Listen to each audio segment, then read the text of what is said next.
السلام عليكم ورحمة الله وبركاته. النهارده حلقة مميزة جدا وموضوع مختلف وشائك زي ما عودناكم في كل الحلقات اللي فاتت. طبعا بيزيد الحلقة تألق وجمال وجود الدكتور هيثم معنا. أهلا وسهلا بيك يا دكتور. جزاك الله خير، يسلمك. وكذلك الأمر جمهورنا العظيم اللي ما بيبخلش علينا بالأسئلة اللي بتتعب الدكتور هيثم. بتتعبك الأسئلة يا دكتور؟ بالعكس. طيب عايزين الحلقة دي نتعبك بما إنها يعني الحلقة بتاعت الخلاص. جاهز إن شاء الله. إن شاء الله؟ جاهز. طيب يا دكتور، في موضوع مهم جدا برضه من ضمن الحاجات اللي بيتم طرحها، وهي هل علماء الأمة وصلوا لنا السنة بشكل صحيح أو ممكن نعملها بشكل أقوى تاني؟ يعني إيه الدليل القوي اللي يقول لي إن علماء السنة أو العلماء المسلمين وصلوا لي السنة النبوية بشكل صحيح؟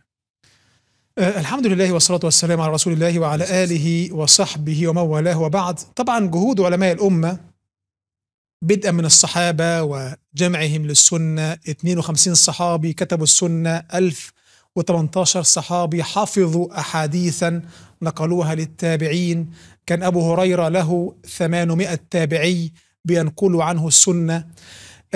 كان الصحابة لهم كثير من التلاميذ ينقلوا عنهم ما كتبوا وما حفظوا. جهود يعني عظيمة في هذا الباب. بعض الصحابة كان يسافر من دولة لأخرى عشان حديث واحد. أبو أيوب الأنصاري سافر من المدينة إلى مصر عشان حديث عند عقبة بن عامر. ما بنحسش إن فيها مغالاة دي أو مبالغة شوية، يعني إن في شخص يسافر من دولة لدولة تانية علشان بس يجيب حديث أو ينقل حديث أو يتأكد من صحة حديث؟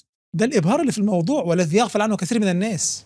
جابر بن عبد الله ذهب إلى عبد الله بن أنيس شهرا كاملا في حديث، وكل هذا ثابت نقلا.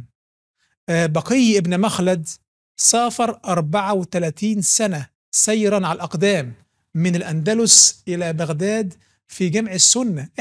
لأن احنا وأنا يعني أولكم كسالى في العلم الشرعي وكسالى في البحث والقراءة، فبنتعجب أمثلة دي خيالية وأسطورية، لا والله واقعية وحصلت. هل هي بقى أسطورية وخيالية علشان احنا يعني أصبنا بالبرود والموضوع بقى بالنسبة لنا شايفينها وهم كانوا ساعتها أساطير، ولا هل عشان هي فعلا خيالية؟ النهاردة مين اللي هيروح يسافر 34 سنة على رجله علشان يروح يجمع أحاديث نبوية ما هوش عارف كمان هو هيروح هيكون صحيحة ولا غير صحيحة؟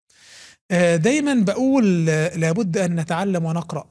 إذا قرأنا نكتشف العجب العجاب. كتاب تدريب الراوي ذكر أحاديثا وروايات كثيرة صحيحة في هذا الموضوع. نتعلم كيف حفظ سلف هذه الأمة السنة، نتعلم كيف سافروا وجاهدوا وتعبوا في هذا الباب. احنا لو تحدثنا في هذا الباب والله أمر عجيب. وكان ربنا إداهم موهبة الحفظ الشديدة. ابن عباس عندما سمع قصيدة شعرية من 75 بيتا حفظها في مرة واحدة. الزهري ما دخل أذنه حديث إلا حفظه. عندهم ملكة حفظ، عندهم جهاد، عندهم قوة في تحري ضبط الحديث النبوي، جعلهم بالفعل جمعوا السنة وأتقنوا في نقل السنة. ما كان عندهم أبدا فكرة أن أنا أتكاسل عن جمع السنة أو أتوانى في ضبط كل حرف خرج من فمه صلى الله عليه وسلم. يا سلام، يعني ممكن تكون الإجابة أن ده هو تقاعس أو تكاسل من المسلمين، ان هم النهارده لما بيقارنوا نفسهم بالمسلمين في اوائل الاسلام فرق كبير جدا، فيقول لك لا ده مبالغه او مغالاه ان هو ازاي يسافر 34 سنه عشان يجمع احاديث.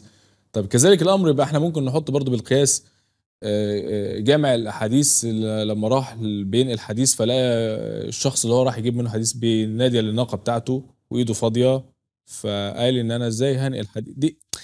انا ما خليني ان انا بعيد عن الدين وانا فعلا ما افقهش شيء في اي شيء. انا لما اشوف حاجه زي كده يعني ازاي هروح اسافر من دوله لدوله واروح الاقي ان انا اللي هجيب منه الحديث ده بعد ما سافرت له شهور رايح ياكل الناقه بتاعته او ياكل البعير بتاعه فيعمل لها ايده كده فهي جت وما فيش حاجه في ايده، فيقول لك ده هو بيكذب على الناقه فده اكيد هيكذب على النبي عليه الصلاه. يعني انا بشوف حاجه زي كده اقول يعني ده لا اوفر، يعني موضوع مبالغ فيه. أديك الأكثر أوفر. عندنا الحسن البصري تلميذ الصحابة، تربى في كنف أم سلمة، دعا له عمر بن الخطاب رضي الله عنه الحسن البصري على علو هيبته في الإسلام وأنه من أكبر الزهاد لو روى حديثا عن النبي صلى الله عليه وسلم عليه الصلاة والسلام. وقال قال صلى الله عليه وسلم كذا كذا فحديثه مرسل، والمرسل من جنس الضعيف، أحاديث ضعيفة المرسلة، فلازم تحدثني من حدثك بهذا الحديث. اللي هي احنا بنقول عليها العنعنة. لا، غير العنعنة. المرسل اللي هو أنا بترك من روى أو من حدثني وأقول قال صلى الله عليه وسلم كذا كذا مباشرة. لازم تعرفني مين اللي حدثك بهذا الحديث، مين الصحابي اللي حدثك أو التابعي اللي حدثك بهذا الحديث. فالحسن البصري على علو هيبته لازم يقول مين حدثه بهذا الحديث. كان عندهم حذر في ضبط الحديث إلى درجة تبهرك. عندك حفص اللي هو بنقرأ كلنا بقراءته، حفص عن عاصم. حفص إذا ورد اسمه في سند حديث فهذا حديث ضعيف، مع أنه حفص أكبر القراء في العالم، لأنه لما يعني انغمس في القراءات وتدبر كل حرف قرآني فانشغل عن ألفاظ الحديث، ما أصبحش متقن فيها، ضعف ضبطه للحديث فأصبح حديثه ضعيف. فهم ما كانش عندهم فكرة المهادنة مع أي شخص مهما على قدره أمام ضبط كل حديث خرج من فمه صلى الله عليه وسلم عليه الصلاة والسلام. فهم كان عندهم إتقان نقل السنة وإتقان ضبط السنة. مرة سفيان حدثه أحد التلاميذ وقال نهى صلى الله عليه وسلم عن الدباء والمزفت، آنية يوضع فيها العصير أو التمر مع الماء. نهى عن الدباء والمزفت أن ينبذ فيه، قال لا، ينتبذ فيه، حرف التاء. شوف ضبط الرواية مع الحديث. ينبذ وينتبذ. أحسنت، بالمعنى صح، الاثنين صح ولا إشكال حتى في الرواية بالمعنى في الحديث. يعني لو رويت حديث بالمعنى لا مشكلة، لكن لما ضبطوا كل حرف خرج من فم صلى الله عليه وسلم فما تهاونوا إطلاقا في هذه الأمور. فلازم نعرف قدر السلف في حفظ السنة وقدر ضبط السلف في حفظ السنة. كان عندنا واحد من الصحابة اسمه عياش ابن أبي ربيعة، حفيده أبان ابن أبي عياش من القراء، لكنه كان يعني يكذب. فهل الصحابة تركوه لمقام جده أو أنه من القراء؟ لا، كان شعبة يمشي في الأسواق ويرفع صوته أيها الناس أبان ابن أبي عياش كذاب، يمشي بها في الأسواق، حتى أن حماد بن زيد قابله يوما وقال يعني خف عن الرجل خلاص الناس كلها عرفت أنه كذاب، خلاص توقف عن فضيحته في كل مكان. فتوافق على ذلك. بعدها بأيام كان في جنازة، فسيدنا شعبة لمح أبان هذا، قال يا أبا إسماعيل حماد بن زيد، رجعت عن قولي ما أراني يسعني السكوت، أيها الناس أبان ابن أبي عياش كذاب. روى أحمد بن حنبل عن شعبة هذا قال لأن أزني أرتكب فاحشة، لأن أزني أحب إلي من أن أروي عن أبان بن أبي عياش. تخيل الدرجة دي. هو ده السلف في حفظ السنة، ما تهاونوا إطلاقا في ضبط الحديث النبوي. استكمالا للأسئلة اللي احنا اعتدنا عليها من جمهورنا الكريم، في حد في نفس السياق لو في حد عنده أي سؤال اتفضل. اسمح لي يا دكتور، هل الإنسان الذي يلتزم قد يصبح متطرفا مع مرور الوقت؟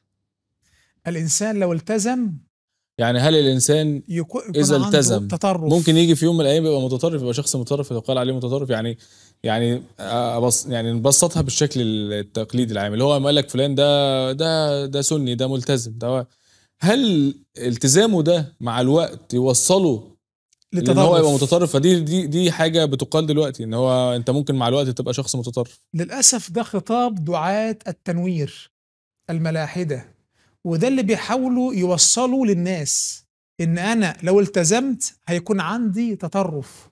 وهذا الامر فيه ثلاث كوارث. اول كارثة انك بهذا تصنع تطرف، لان انا كده لو عايز التزم هكون ايه في هذا الباب، فانت سهلت علي التطرف، خلتني ارى ان مبرر او حجة ان انا خلاص انا هدخل في عايز التزم. انا عندي اهم حاجة القى ربي وهو راض عني، خلاص فانا تقبلت ايه التطرف. فانت تعيد صناعة التطرف لكن من زاوية اخرى. النقطة الثانية ان الخطاب الاسلامي الملتزم ضد اي تطرف. عندما ذهب ابن عباس للخوارج رضي الله عنهما، رضي الله عن ابن عباس وأبيه يعني وليس عن الخوارج، فابن عباس رضي الله عنهما لما ذهب للخوارج قال ماذا لهم؟ مناظرة شهيرة. قال: أتيتكم من عند أصحاب النبي محمد صلى الله عليه وسلم، ومن عند ابن عم النبي محمد صلى الله عليه وسلم، وعليهم نزل القرآن، فهم أعلم بتأويله منكم، وليس فيكم منهم أحد. الخطاب بتاعكم والتطرف بتاعكم ده ما فيش حد منكم من الصحابة، وليس فيكم منهم أحد. فالصحابة خطابهم ضد هذا التطرف وضد هذا الخطاب الذي فيه تطرف. طيب يا دكتور، يعني أنا قلت قصتين. ثانية واحدة بس. كلمة متطرف أصلا، هو يعني أنا لما أقول إن فلان ده متطرف ماذا تعني؟ في عجالة سريعة. يحق لك إنك تعترض بهذا السؤال. نعم. التطرف هو نوع من أنواع إخراج النص عن معناه. إما خلي بالكم كده، معنى كده إن في أماكن فيها أسئلة ما ينفعش أعترض فيها. لا، اتفضل يا فندم. أنا لازم أديك الحتة برضه. اتفضل. التطرف فيه زاويتين: زاوية تاخدك ناحية إخراج النص عن معناه بنوع من أنواع إن أنا أعطل النص، وده مذهب دعاة التنوير الملاحدة. وفي زاوية إن هو ياخد النص بإخراجه عن معناه فينزله على غير أهله، ينزله على غير أهله. أديك مثال: قال صلى الله عليه وسلم في حديث صحيح: أمرت أن أقاتل الناس حتى يشهدوا أن لا إله إلا الله. مفيش معنى أبسط من كده. يعني إيه؟ يعني أنا خليني بالبلد، عايزين نرتقي بعقل المشاهد. لا، خلينا نعقل المشاهد دلوقتي في الحضيض. لا مش حضيض ولا حاجة، خلينا نتكلم بصراحة يعني. واحنا بنتكلم، انا يعني من وجهة نظري والكلام العادي بتاعي ان التطرف تطرف الاطراف او الشواشي. يعني حد بيسيب اصول الحاجه، بدل ما يمسك العصايه مثلا من المنتصف، مسك العصايه من الطرف، يعني ساب العصايه كلها ومسكها من طرفها. انا بقول مثلا كده تطرف، ان هو ابتعد عن العصمه بتاعتها. كمل الجمله بقى. الطرفين بقى، في طرف من التطرف اقصى اليمين مثلا، في اقصى اليسار. اقصى اليسار اللي هو التنوير الالحادي. طب هو يا دكتور، ما الدنيا بسيطه اهي. اصل انت دخلت في كلام حضرتك وانا تهت فما بالك الشباب هيبقوا قاعدين تايهين من ده كده معنى التطرف. ان انت اما تعطل النص زي التنويري الملحد اللي هو انكر النص. ننكر، دي كلمه سهله صح؟ فحديث امرت ان اقاتل الناس، الملحد يعمل ايه؟ ينكره اصلا. تمام. تطرف، ده هذا تطرف لانه انكر حديث صحيح. تمام. يجي المتطرف ينزل هذا الحديث على غير محله، في مكان تاني خالص. حديث هذا بإجماع الأمة أريد به الخاص، مش في المطلق كده، أريد به محارب العرب كما قال ابن تيمية. جزاك الله خير. يلا يا شباب السؤال اللي بعده. طيب سؤال دقيق جدا يا دكتور. هل البخاري له أحاديث خاصة بيه لوحده؟ يعني ليه أحاديث بتاعته هو بس انفرد بيها يعني؟ بالظبط كده. هو هل ينفع ان احنا نقول مثلا، او في يعني هل ان انا ممكن اجي في وقت الاقي ناس تقول ان الحديث ده بتاع البخاري بس؟ يعني هو البخاري نقله، طب هو نقله عن مين وجابه منين وازاي؟ مش عارف السؤال وصل لحضرتك. اجيبك. نعم، في ناس قالوا كده، لكن هؤلاء ما يعرفون شيئا لا في الاسلام ولا في الحديث اصلا. ليه؟ طبعا الكلام ده منتشر وسؤال مهم جدا على فكره. هو صح نطلق عليهم متطرفين دول؟ تطرف طبعا. ما احسن، انت كده فهمتني اهو. طب ما فهمتني. بحاول يعني ان في نوع من انواع التطرف اللي هو اخراج القصه عن ده تطرف، ده برضه ده تطرف. فهو من يقول بهذا الكلام هذا شخص لا يعي الإسلام في شيء ولا يفهم ألف باء حديث، لأن كل حديث في البخاري موجود عند التابعين وعند الصحابة، موجود عند ابن أبي عروبة، ابن جريج، الأوزاعي، الثوري، عند عبد الله بن وهب، عند علماء الأمة، عند ابن مبارك، فموجود عند سلف هذه الأمة كل حديث في البخاري. عندنا علم كامل في الحديث اسمه علم المستخرجات. المستخرجات يعني إيه؟ يعني نفس الحديث الذي أتى به البخاري في صحيحه، أنا آتي به من طريق آخر بسند آخر غير الطريق، غير السند الذي أتى به البخاري. مستخرجات كاملة، مستخرج البرقاني، مستخرج الإسماعيلي، كل أحاديث البخاري. أيوه، يبقى أنا أتوقف هنا بس. يبقى احنا كده هنستخدم لفظ احنا استخدمناه في حلقة سابقة، وهو التدوين والكتابة. يعني كده نقول عن البخاري دون، وان الأحاديث اللي كانت فيما قبله كتابة، وفي قبلها تدوين أيضا. لكن فكرة المستخرجات إيه؟ إن كل أحاديث البخاري بنفس شوف التحدي بقى اللي عند السلف، نفس الأحاديث بنفس الترتيب هآتي بها من طريق آخر غير الطريق الذي أتى به البخاري. الأحاديث هي لكن قبل البخاري كان في تدوين. موطأ مالك هذا تدوين. في حد عايز يشكك تاني؟ عندي سؤال مهم جدا للدكتور، وهو احنا ليه بنرجع للتفاسير القديمة والتراث، واحنا اصلا ممكن نقرأ القرآن ونفسره بنفسنا؟ يعني هو يا دكتور قصده يتكلم ان هو النهارده لو هو مثلا بيقرا في سوره زي البقره مثلا، ليه ما يفسرش الايات بتاعتها على الواقع دلوقتي؟ مش لازم، ما هو يعني القرآن نزل لكل زمان ومكان. هو ليه يقول لك انا ملزم بالتفسير بتاع 1400 سنة؟ ليه ما اقدرش افسر على دلوقتي الصاروخ والذرة والقنابل والاسلحة الموجودة والعربيات يعني ليه ملزم بتفسير زمان؟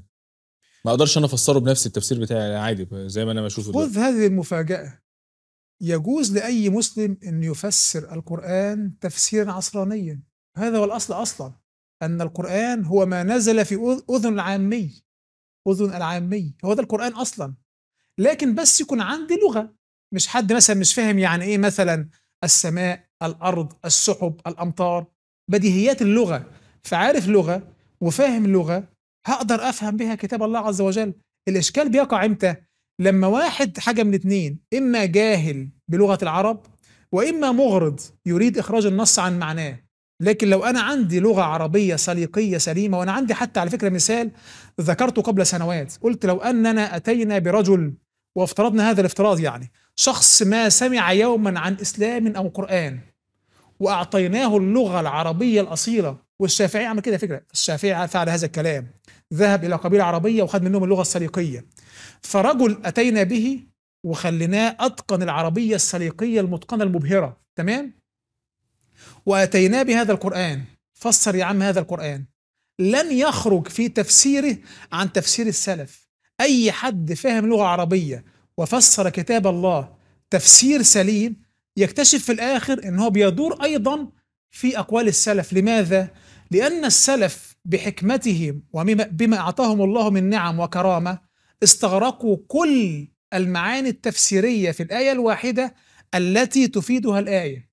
هتجد مهما أنت ظننت أن أنت بقى ما شاء الله أتقنت اللغة وخرجت بتفسير مبهر، السلف سبقوا لهذا. كل التفاسير السليمة على مبنى عربي سليم بفهم سليقي لن تخرج خارج دائرة السلف، فده الذكاء السلف.